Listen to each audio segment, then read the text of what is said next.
તો સુરેન્દ્રનગર જિલ્લામાં ગરફોડ ચોરી કરતી ગેંગ સામે ગુસ્સીટોક હેઠળ ગુનો નોંધાયો છે। ત્યારે ગેંગના 5 સભ્યો સામે અનેક પોલીસ સ્ટેશનમાં ચોરીની ફરિયાદ નોંધાઈ છે।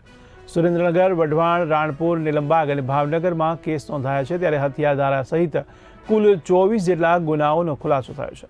તો એલસીબી, એસઓજી અને પેરોલ ફરલો સ્ક્વોડે સંયુક્ત કાર્યવાહી કરી છે। તો જયંતિ સરવૈયા સહિત 3 આરોપીઓની ધરપકડ કરવામાં આવી છે। ત્યારે અન્ય 2 ફરાર આરોપીઓને ઝડપી પાડવા માટે પોલીસે ચક્રો ગતિમાન કર્યા છે।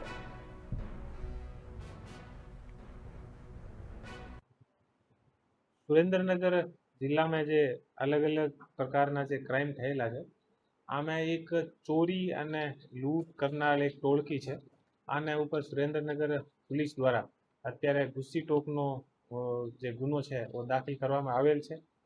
આ જે ટોળકી છે આ દ્વારા અલગ અલગ ઘણા બધા ગુના સુરેન્દ્રનગર જિલ્લામાં કરવામાં આવેલ છે। આ જે ટોળકી છે આ ટોળકીના અંદર 5 લોકો છે મુખ્યત્વે। આમાંથી જે સૌથી જે મુખ્ય જે સૂત્રધાર છે એ 2 લોકો છે। એક જયંતિભાઈ ધીરુભાઈ સરવૈયા એ ભાવનગરનો નિવાસી છે અને બીજો છે શક્તિ ઉર્ફે લાલો સાગરભાઈ થરેસા એ સુરેન્દ્રનગરનો છે।